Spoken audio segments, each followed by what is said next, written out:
요한 1서 2장 7절로 11절까지 말씀입니다.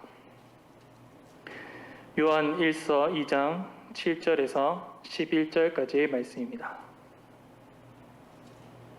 신약성경 388페이지쯤에 있습니다. 요한 1서 2장 7절로 11절의 말씀을 한 절씩 교독하도록 하겠습니다. 사랑하는 자들아, 내가 새 계명을 너희에게 쓰는 것이 아니라 너희가 처음부터 가진 옛 계명이니 이 옛 계명은 너희가 들은 바 말씀이거니와.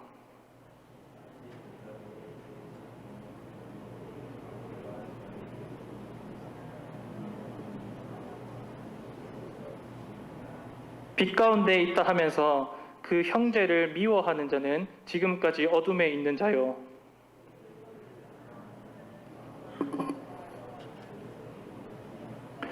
함께 읽겠습니다. 그의 형제를 미워하는 자는 어둠에 있고 또 어둠에 행하며 갈 곳을 알지 못하나니 이는 그 어둠이 그의 눈을 멀게 하였습니다. 아멘. 주 예수 그리스도의 사랑하는 성도 여러분, 성도님들께서는 교회를 위해서 기도하실 때 어떤 기도 제목으로 기도하십니까? 저는 개인적으로 우리 교회를 위해서도 그렇지만 이 땅에 있는 한국 교회를 위해서 또 세계 교회를 위해서 기도할 때마다 늘 마음속에 새기려고 하는 하나의 글귀가 있습니다. 이 글귀는 제가 지어낸 말은 아니고 지금으로부터 약 500년 전 우리 믿음의 선조인 종교개혁자들이 교회 개혁의 모토로 삼았던 말이기도 합니다. 라틴어로 이 글귀는 포스트 테네브라스 룩스라고 부르는데 우리말로 번역하면 어둠 후에 빛이라는 글귀입니다. 어둠 후에 빛이 비치리라. 이것은 종교개혁자들이 교회 개혁의 모토로 삼았던 글귀이며 또 오늘 우리가 살펴본 요한 1서 2장 8절 말씀과 맞닿아 있는 글귀입니다. 또한 이것은 어둠의 시대를 살아가고 있는 오늘 지금 우리에게 또 참된 소망을 주는 말씀이기도 합니다. 성도 여러분, 우리는 교회를 위해서 기도해야 됩니다. 그런데 무엇을 위해 기도해야 될까요? 우리는 교회를 위하여 기도할 때마다 자기 소원을 아뢰거나 혹은 교회의 어떠한 소원을 아뢰는 데에 치중된 측면이 있습니다. 하지만 우리는 교회를 위하여 기도할 때 마땅히 이 글귀를 우리 마음속에 먼저 되새길 필요가 있습니다. 특히 오늘날과 같이 이 땅의 교회가 극심한 혼란 속에 빠져 있을 이때에 우리는 더욱더 이 글귀에 담겨있는 하나님의 약속을 우리가 구할 수 있어야 됩니다. 지금 우리는 짙고도 짙은 어둠의 계절을 보내고 있습니다. 코로나 시국이 발발한 지 벌써 1년이 지났습니다. 사회 각계각층 사람들이 저마다 고통을 호소하고 있는데 교회는 지금 세상으로부터 질타와 원망을 당하고 있습니다. 현 시점에 교회를 평가하는 사람들이 말합니다. 그동안 애써 외면하고 수수방관했던 교회의 추악한 민낯이 이제 드러나고 있다라고 말입니다. 그러면서 지금의 교회는 썩을 대로 썩었고 개신교는 망가지고 또 망가졌다라고 말합니다. 엇나가도 이렇게까지 엇나갈 줄은 몰랐다고 혀를 내둘러댑니다. 도대체 얼마나 더 얻어맞아야 정신을 차릴까 싶을 정도로 교회가 무지몽매하다고까지 말합니다.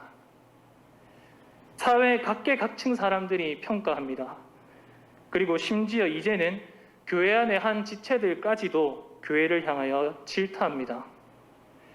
제발 더 이상 그만 좀 민폐 좀 끼치라고, 제발 더 이상 그만 예수님 이름에 먹칠하라고 우리 형제들이 지금 교회를 질타하고 있습니다. 우리는 누구도 부인할 수 없는 교회의 암흑기를 살아가고 있습니다. 앞으로 우리는 얼마나 더 이 어둠의 시절을 보내야 할지 장담할 수 없습니다.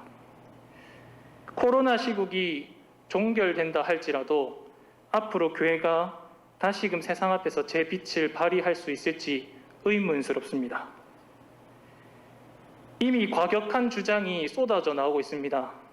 어떤 사람들은 차라리 교회를 강제로 해체시키고 아예 처음부터 시작하는 게 낫겠다라고 주장까지 합니다. 그만큼 우리의 상황은 극히 어둡습니다. 성도 여러분, 우리는 이러한 상황 속에서 과연 무엇을 할 수 있을까요?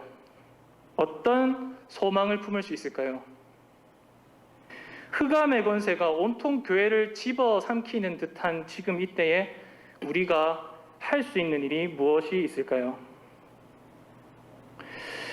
오늘 본문 말씀은 참으로 어떻게 보면 감사하게도 비록 교회가 흑암의 권세 아래 놓여 있을지라도 그래도 아직까지는 교회에 한 가지 소망이란 것이 남아있다라고 말씀합니다. 본문에서 요한 사도는 우리로 하여금 속히 어둠을 벗어나라고 말씀합니다.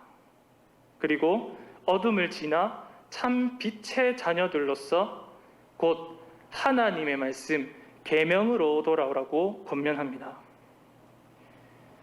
여기서 사도가 말하는 교회의 회복의 길, 교회가 빛의 자녀들로서 회복되는 길은 무엇일까요? 그것은 한마디로 말씀드리면 교회가 다시 주님의 계명으로 돌아오는 것입니다. 특별히 이 회복의 길은 교회가 그동안 간과하였던 혹은 잃어버렸던 이 계명의 순수한 정신으로 돌아오는 것을 뜻합니다. 그리고 이 계명의 순수한 정신으로 돌아왔을 때에 교회 위에 드리운 이 어둠이란 것이 물러갈 것이며 참빛이 다시금 교회를 밝힐 것이다 라고 오늘 본문은 약속하고 있습니다. 그러니 저는 오늘 본문 말씀을 통해서 교회를 참으로 밝힐 수 있는 이 유일한 것, 이 계명이란 것이 무엇인지를 다시금 살펴보고자 합니다. 그리고 이 땅의 교회가 이 계명을 다시금 회복함을 통해서 온전히 주님께로 돌아오기를 다 함께 기도할 수 있었으면 좋겠습니다. 먼저 오늘 본문이 우리에게 말씀하는 이 교회를 회복시키는 길에 관해서 한번 생각해 보겠습니다. 서론에서 말씀드렸듯이 본문은 교회의 회복을 위하여서 진정한 교회의 회복을 위해서 반드시 무엇이 필요한가 했을 때 계명이란 것이 필요하다고 말씀합니다. 본문 7절에서 8절 말씀을 제가 다시금 읽겠습니다. 사랑하는 자들아, 내가 새 계명을 너에게 쓰는 것이 아니라 너희가 처음부터 가진 옛 계명이니 이 옛 계명은 너희가 들은 바 말씀이거니와 다시 내가 너희에게 새 계명을 쓰노니 그에게와 너희에게도 참된 것이라. 이는 어둠이 지나가고 참 빛이 벌써 비침이니라. 이 말씀에서 요한 사도는 자신의 사랑하는 자들 곧 신약 교회를 향하여서 참된 것에 관하여서 말씀하고 있습니다. 이때 참된 것이라는 것은 지난번에 제가 말씀드린 대로 진리 혹은 진실이라는 단어와 똑같습니다. 즉 여기서 요한이 말하는 이 참된 것이란 것은 곧 진리라는 것입니다. 그런데 이 진리가 누구에게 참되다고 지금 말씀하고 있습니까? 그에게와 너희에게도 라고 분명히 말씀하고 있습니다.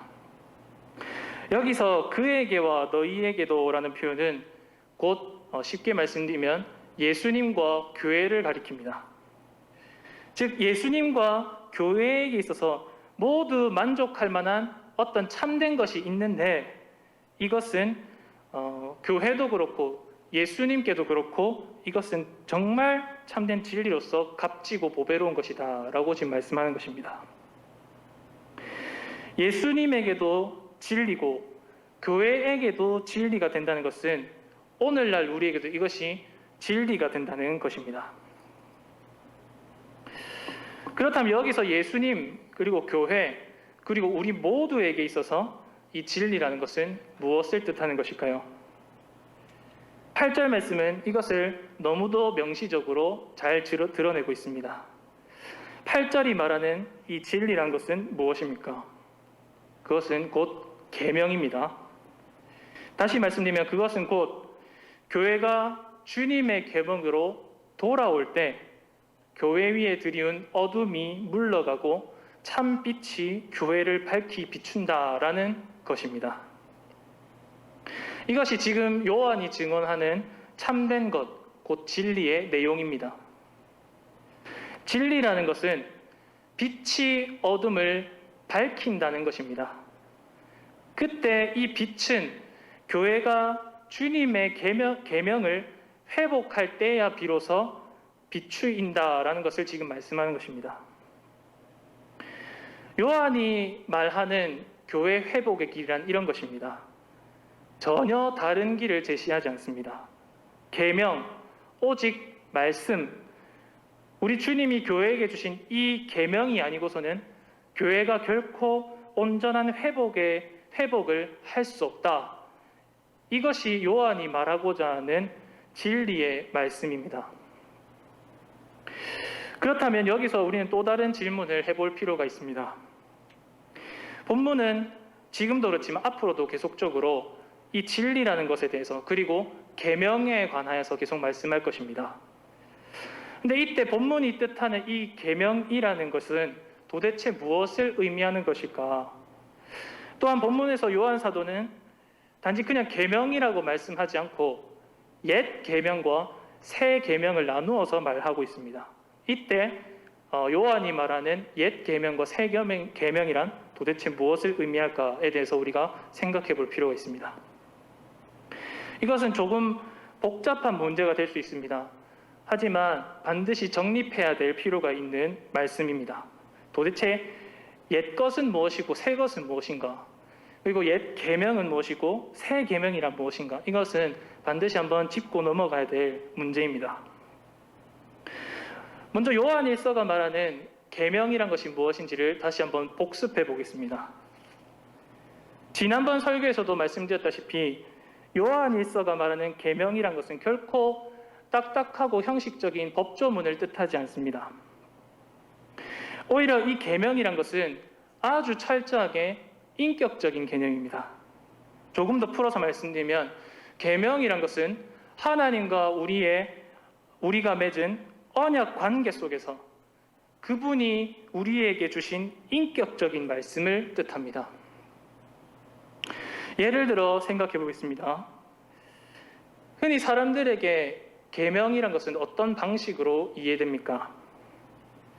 많은 사람들이 오해하는 부분 중에 하나로서 계명이란 것은 곧 법정에서나 혹은 경찰서에서나 유효할 법한 규칙 같은 것으로 이해됩니다. 아마도 대다수의 성도님들, 교인들은 계명이란 것을 어떤 특정한 법조문처럼 생각하는 기질이 있습니다.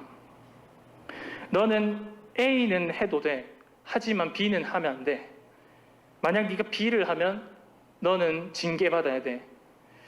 우리의 생각 속의 계명이란 것은 이처럼 딱딱하고 또 굳은 법조문으로 해석되고 이해됩니다. 그러나 성경이 말하는 계명은 결코 이러한 방식으로 이해될 수 없는 것입니다. 우리는 계명을 떠올릴 때마다 딱딱하고 또 비인격적인 금지 조항들을 생각합니다.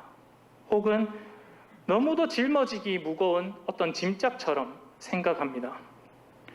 또한 우리는 계명을 떠올릴 때마다 이러한 하나님을 상정합니다.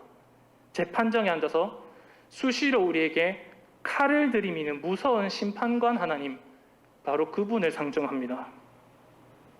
하지만 이것은 정말 틀린 생각들입니다.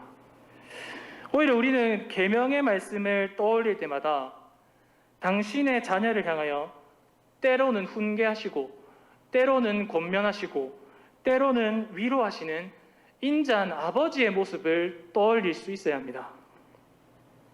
성경이 말하는 계명이란 것은 이런 이미지로 가득 차 있습니다. 계명은 순전하게 인격적인 개념입니다. 아버지 하나님께서 자녀된 우리를 올바른 길로 인도하기 위하여 우리를 당신의 참된 자녀로 양육하기 위하여 베푸신 생명의 말씀이 바로 계명입니다. 성도 여러분, 아버지께서는 자녀인 우리가 어긋난 길로 갈 때 이 계명을 통하여서 우리를 바르게 잡으십니다. 생각해 보십시오. 만일 자녀가 인도를 벗어나서 차도로 뛰어든다면 부모는 어떻게 해야 됩니까? 그 자녀를 즉시로 막아서고서 그를 훈계해야 합니다. 마찬가지입니다. 하나님 아버지께서는 우리가 어긋난 길로 나아갈 때 이 계명의 말씀을 통해서 우리를 훈계하시는 분이십니다. 그리고 징계하시고 권면하시고 때로는 위로하시는 분이십니다. 물론 자녀가 어린 자식들이 계명 속에 담긴 부모의 마음을 다 헤아릴 수 있는 것은 아닙니다. 어떻게 보면 자식이 부모의 마음을 헤아린다는 것은 불가능한 일이죠. 아무리 철든 자식이라도 아버지의 마음을 다 이해하는 것은 어려운 일입니다. 때문에 우리는 이 계명의 말씀을 공부하고 배우고 묵상할 때마다 이 속에 담긴 아버지의 뜻을 자신이 스스로 다 안다고 자부할 수가 없습니다. 하지만 적어도 우리는 이것은 할 수 있습니다. 우리는 이 계명 너머에 계신 아버지의 마음이 무엇이고 아버지의 성품이 무엇이고 그 아버지의 뜻이 무엇인지를 헤아려 볼 줄 아는 것, 그것이 우리에게는 가능한 일입니다. 우리는 계명을 통해서 아버지께서 우리를 그분의 성숙한 자녀로, 그분의 참된 자녀로서 우리를 자라게 하신다는 사실을 우리가 경험할 수도 있고 체험할 수도 있고 그것을 믿게 될 수도 있는 것입니다. 따라서 우리는 이러한 맥락에서 요한일서가 말하는 계명이란 것을 이해해야 됩니다. 지난번 설교에서도 말씀드렸다시피 요한일서가 말하는 계명이란 것은 곧 하나님의 아들 예수 그리스도를 믿는 것 그 자체입니다.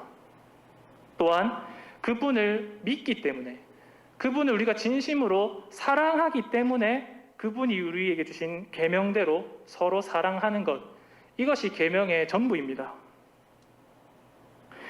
요한일서 3장 23절이 증언하는 바대로 계명은 예수님을 믿는 것입니다. 너무도 단순하고 너무도 어떻게 보면 인격적인 개념입니다. 그런데 오늘 본문 말씀은 여기서 한 발자국 더 나아가서 계명이란 것이 있는데 이 계명이란 것은 옛 계명과 새 계명으로 나뉜다고 지금 말씀합니다. 즉 본문은 어떻게 보면 마치 계명이란 것이 두 종류로 나뉘는 것이 아니냐라는 것처럼 우리를 혼돈스럽게 만드는 듯 보입니다. 그러나 본문에서 이 요한 사도가 딱 부러지게 말하고 있듯이 이 두 계명은 사실 하나의 계명입니다. 즉 옛 계명과 새 계명은 서로 옛 것과 새 것이라는 시대적 차이만 존재할 뿐이지 서로 동일한 내용을 다루는 하나의 계명입니다. 둘이 아니라 하나의 계명이고 단지 둘 사이에는 특정한 시간적, 시대적 차이가 있을 뿐이다라는 것이 성경의 계명에 대한 가르침입니다. 이것을 분명히 잘 아셔야 됩니다. 이에 관해서 조금 더 구체적으로 설명드리겠습니다. 성경에서 옛 것과 새 것에 관한 묘사들은 굉장히 많이 나옵니다. 근데 거의 예외가 없이 과거와 현재라는 어떤 시간적 개념으로서 이 옛 것과 새 것을 이해합니다. 예를 들어서 예수님께서는 옛 시대, 곧 구약 시대와 새 시대, 신약 시대의 차이를 묘사하시면서 낡은 가죽 부대와 새 가죽 부대 비유를 사용하십니다.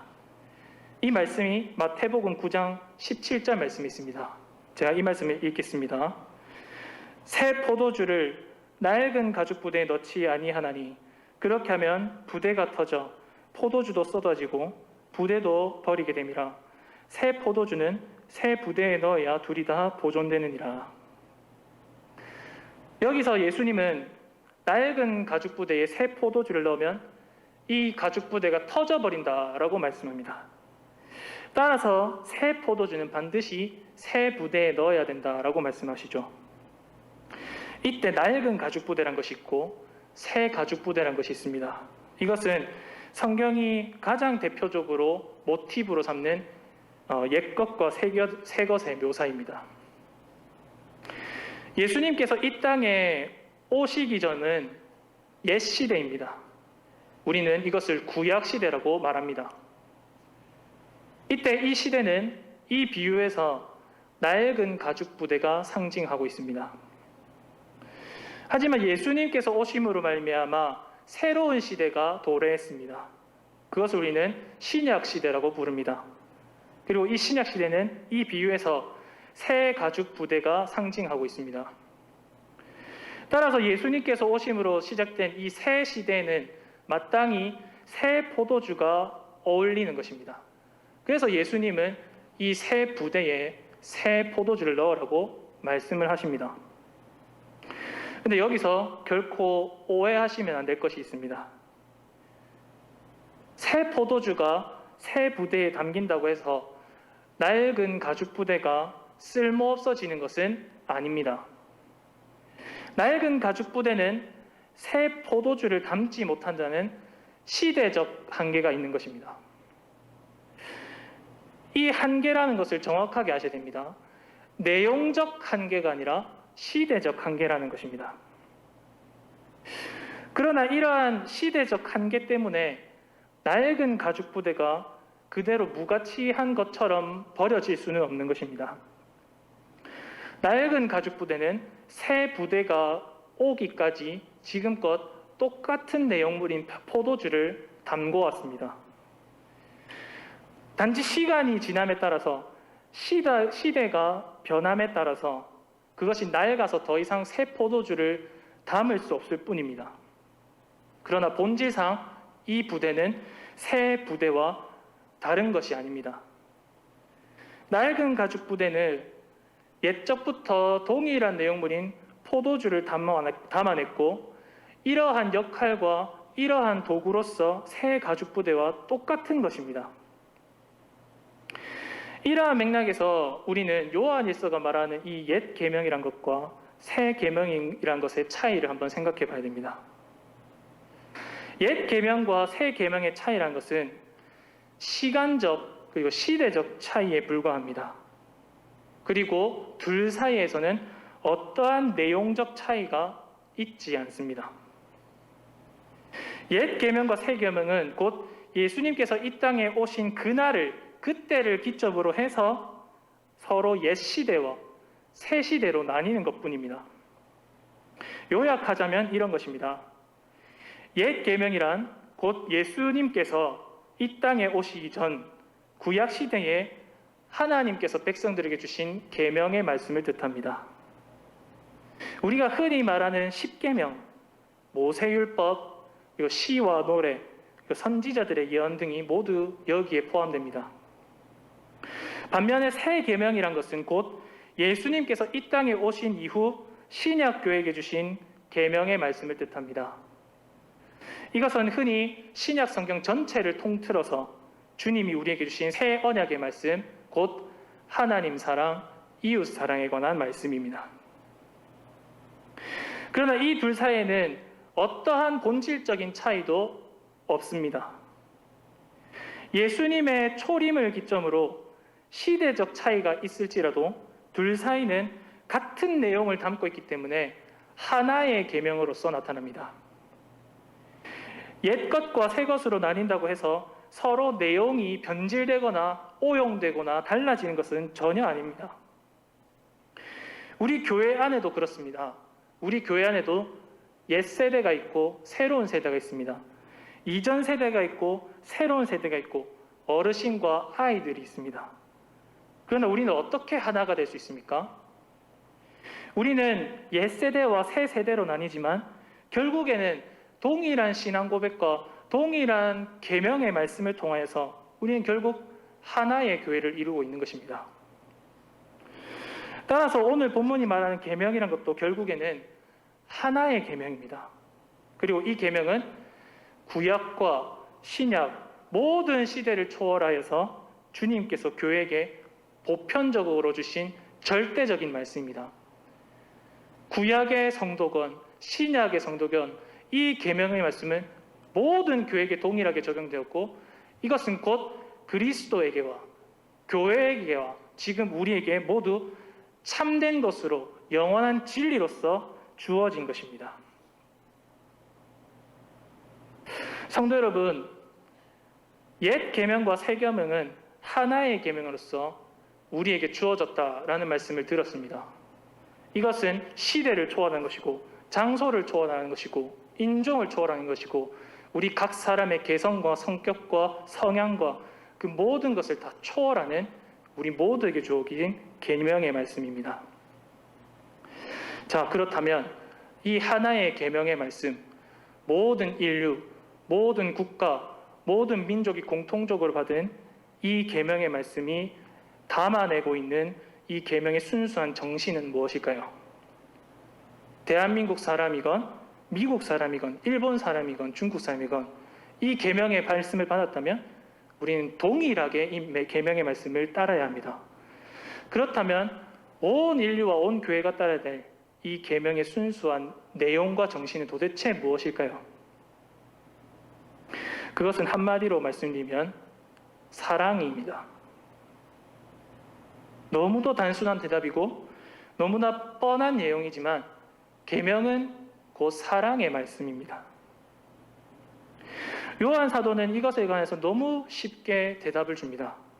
요한복음 13장 34절로 35절 말씀에 보면 요한 사도는 새 계명이란 것이 무엇인지를 명시적으로 이렇게 말씀하고 있습니다. 새 계명을 너희에게 주노니 서로 사랑하라. 내가 너희를 사랑한 것 같이 너희도 서로 사랑하라. 너희가 서로 사랑하면 이로써 모든 사람이 너희가 내 제자인 줄 알리라. 이 말씀에서 예수님은 제자들에게 도대체 계명이란 것이 무엇인지를 알려주십니다. 이때 주님이 밝히시는 계명은 무엇입니까? 곧 내가 너희를 사랑한 것 같이 너희도 서로 사랑하라 입니다. 이것을 조금 더 풀어서 말씀드리면 이런 것입니다. 예수님이 우리를 사랑하신 것처럼 우리도 주님과 같이 우리 서로를 사랑해야 된다. 이것이 계명입니다. 한마디로 다시금 말씀드리면 주님의 계명의 순수한 정신이란 것은 곧 형제 사랑입니다. 주님이 우리를 사랑하신 것처럼 우리도 교회 안에 한 지체들을 사랑해야 된다. 나아가서 교회뿐만 아니라 우리 주위의 모든 이웃을 주님처럼 사랑해야 된다. 이것이 계명입니다.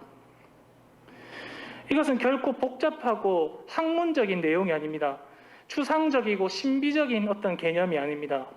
계명이란 그저 형제 사랑입니다. 형제 사랑 이 한마디에 주님이 말씀하신 그 모든 것이 다 담겨 있는 것입니다. 주님이 우리를 사랑하시되 죽기까지 사랑하신 것처럼 우리 역시도 교회 안의 한 지체들을 사랑하고 우리 주위의 이웃을 죽기까지 사랑하는 것이 계명입니다. 우리는 너무도 복잡하게 말씀을 생각하려고 하는 경향성이 있습니다. 그런데 주님이 말씀하시고 사도가 가르쳤던 계명은 너무 단순한 것입니다. 절대 복잡하게 무언가를 따지는 게 아닙니다. 그냥 단지 사랑입니다. 절대 우리의 이해 타산을 따질 것이 없는 것입니다. 사랑을 위해서면 모든 것을 불사를지라도 내 목숨까지 내어줄지라도 아깝지 여기지 않는 것, 그것이 계명입니다. 주님이 말씀하신 사랑은 명료한 것입니다. 사랑입니다. 사랑. 그것은 곧 주님이 그렇게 하신 것처럼, 주님이 우리를 사랑하신 것처럼, 주님이 우리를 위하여 죽기까지 사랑하신 것처럼 우리 역시도 우리 형제를 사랑하는 것입니다. 이것이 계명의 순수한 정신입니다. 성도 여러분, 다시 한번 말씀드리지만 오늘날 우리는 이 계명이란 것을, 사랑이란 것을 너무도 머릿속에만 가둬두려고 합니다. 주님의 계명을 안다라고 하는 것을, 배운다라는 것을 자꾸 책상머리 안에서만 배우려고 합니다. 그러나 오늘날 우리가 신앙생활을 한다는 것은 과연 무엇을 뜻하는 것입니까? 일주일에 한 번 고작 교회에 와서 예배를 드리면 그걸로 신앙생활이 끝나는 것입니까? 절대 그런 게 아닙니다. 과연 우리가 주님의 말씀을 계명을 따라서 산다는 것은 무엇을 뜻하는 것입니까? 그냥 가만히 말씀 듣고 집에 가서 그저 예전처럼 아무런 감흥도 없고 아무런 은혜도 없고 아무런 성화의 삶도 없이 시간을 허비하며 사는 것, 이것이 계명을 따르는 삶입니까? 절대 그런 게 아닙니다. 우리가 주님의 계명을 알고 주님의 말씀을 따라서 산다는 것은 절대로 우리 머릿속 공허한 잡념이 아닙니다. 오히려 계명의 말씀은 우리의 가슴을 요동치고 우리의 손과 발이 움직이도록 만드는 실제적인 삶인 것입니다. 계명은 궁극적으로 우리의 머리가 아니라 우리의 몸과 영혼이 오직 하나님과 이웃을 사랑하도록 만드는 것이 바로 계명입니다. 계명은 우리가 가만히 책상에 앉아서 잠잠하게 시간을 때우는 식으로 우리가 알 수 있는 것이 아닙니다. 계명은 우리로 하여금 우리가 절대로 사랑할 수 없는 저 원수 같은 인간을 주님의 사랑 안에서 그래도 사랑해야지 하면서 다가서게 만드는 것이 계명입니다. 도대체 우리가 매주일 예배 때마다 이 십계명 말씀을 낭독하는 이유가 무엇입니까? 이것이 단지 형식적인 예배 순서이기 때문에 이것을 낭독하는 것입니까? 우리는 이 계명의 말씀을 낭독함을 통해서 우리 또한 우리 주님처럼 우리 형제를 사랑하기 위해서, 또 무엇보다 우리 하나님을 사랑하기 위해서 이 계명을 낭독하는 것입니다. 그렇기 때문에 우리가 계명을 낭독하고 계명을 배우고 계명을 따른다라고 하는 것은 우리도 주님과 같이 내 이웃을 내 몸같이 사랑하기 위한 몸부림으로써 이것을 하는 것입니다. 다시금 말씀드리겠습니다. 계명은 우리가 결코 사랑할 수 없는 저 원수 같은 형제를 단지 주님이 그렇게 하셨기 때문에, 주님이 우리를 사랑하셨기 때문에 나도 사랑한다는 것입니다. 계명은 결코 머리가 아닙니다. 오히려 우리의 가슴이 움직이는 것입니다. 주께서는 보혜사 성령님을 통해서 굳게 닫힌 우리의 마음을 여십니다. 그리고 계명을 통해서 우리의 이 마음을 다시금 사랑할 수 있도록 만들어 주십니다. 이로써 주님께서는 우리가 저 원수 같은 사람이라 할지라도 다시 한번 계명을 따라서 사랑할 수 있도록 우리를 도우시는 것입니다. 그러니 주님의 계명을 알고 따르고 지킨다는 것은 절대 책상머리 지식으로 되는 것이 아닙니다. 계명은 우리의 죽은 심장 또한 다시금 뛰게 만들어서 우리가 그리스도처럼 우리 형제들을 사랑하게 만드는 것입니다. 이것이 계명의 바로 순수한 정신이요, 계명이 우리 성도님들 안에 역사여 일으키는 놀라운 기적입니다. 특별히 한 가지 더 말씀드리면, 계명이란 것은 결코 말로서만 이루어지는 것이 아닙니다. 오늘 우리는 너무도 지독스럽게 말뿐인 신앙 가운데 사로잡혀 있습니다. 본문 9절로 11절 말씀이 알려주는 것처럼 형제 사랑은 절대로 말로만 되는 게 아닙니다. 자신은 빛 가운데 있다고 말하면서 실상은 그 형제를 미워하는 사람이 어떻게 참된 하나님의 자녀라고 불릴 수 있겠습니까? 오히려 말뿐인 신자는 결국 어둠 가운데 살아가는 존재에 불과합니다. 오늘날 우리가 스스로를 생각했을 때 자신이 아무런 거리낌도 없이 신앙생활을 잘 한다고 말하고 계신 분이 있을지 모르겠습니다. 그러나 실상 그분의 마음속에 형제를 향한 미움이 가득할 수 있습니다. 겉으로 볼 때는 너무도 멀쩡하게 신앙생활을 하고 있습니다.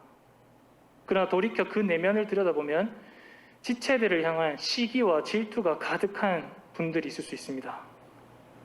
그렇다면 이 사람을 일컬어서 우리가 어떻게 참된 신자라고 말할 수 있겠습니까? 주님이 말씀하신 형제 사랑이라는 것은 결국에 말로는 되는 게 아닙니다. 어쩌면 우리는 평생토록 말로서만 신앙을 하려고 고집부릴지도 모르겠습니다. 하지만 우리는 평생토록 자신 마음속에 이 사랑이란 것이 없기 때문에 나는 통곡할 수밖에 없다라는 사실을, 그것을 평생토록 자각하게 될지도 모르겠습니다. 또한 우리는 형제를 사랑하기보다 형제를 미워하기에 급급한 자신의 그 추악하고 못난 모습 때문에 너무도 깊은 회의감에 빠질 수도 모르겠습니다. 그러나 설령 그러한 자괴감과 절망이 우리를 찾아올지라도 우리는 계명의 말씀을 통해서 우리 자신을 날마다 돌아봐야 합니다. 주님이 말씀하신 이 계명, 형제 사랑이란 결코 우리가 완성할 수 있는 덕목은 아닙니다. 그러나 적어도 우리는 이것만이 우리로 하여금 어둠에서 벗어나 참 빛의 자녀들, 곧 교회로서 회복시킬 수 있는 길임을 우리는 꼭 기억해야 합니다. 사랑하는 성도 여러분, 말씀을 맺으면서 다시금 말씀을 통하여 오늘날 우리네 교회를 다시 한번 되짚어봤으면 좋겠습니다.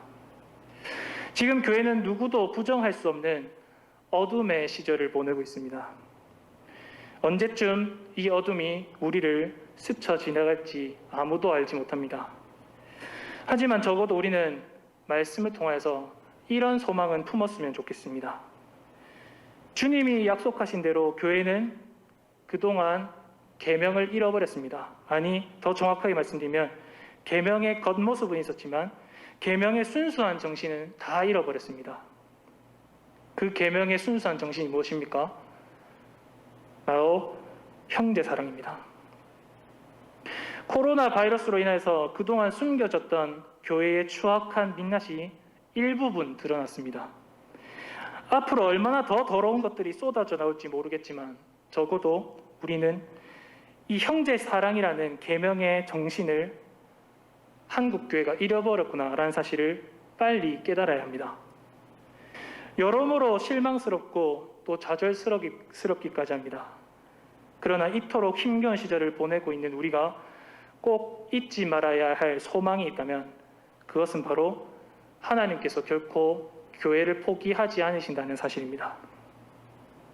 하나님께서는 교회가 다시 한번 그분의 계명으로 돌아올 때에 반드시 우리 위에 들이운 이 어둠을 몰아내실 것이라고 약속하십니다. 그러니 우리는 이 한 가지 소망 때문에 끝까지 교회를 위해서 기도할 수 있어야 합니다. 지금껏 교회는 계명이 아니라 너무도 다른 세상적인 영예를 추구하며 살았습니다. 교회의 외적인 성장, 교회의 대형화, 교회의 기업화, 교회의 상품화에 거의 목숨을 걸기까지 매달려 왔습니다. 그러나 지금이라도 더 이상 늦지 않았습니다. 더 이상 말씀 외에 다른 길을 배회해서는 안 됩니다. 우리는 이제부터라도 주님의 계명으로 다시 돌아와야 합니다. 이제부터라도 계명의 말씀을 따라서 하나님의 사랑과 이웃 사랑을 실천해 가야 합니다. 이것만이 오늘날 우리가 어둠을 통과하여 참빛으로 회복되는 유일한 길이 될 것입니다. 말씀을 통하여서 이러한 교회 회복을 위하여 계속적으로 기도하시고 소망을 품으시는 성도님들 되시길 바랍니다. 그래서 계속적으로 우리의 영광이 아니라 오직 삼위 하나님의 영광만을 위해서 일평생 헌신하시는 복된 성도님들 되길 바랍니다.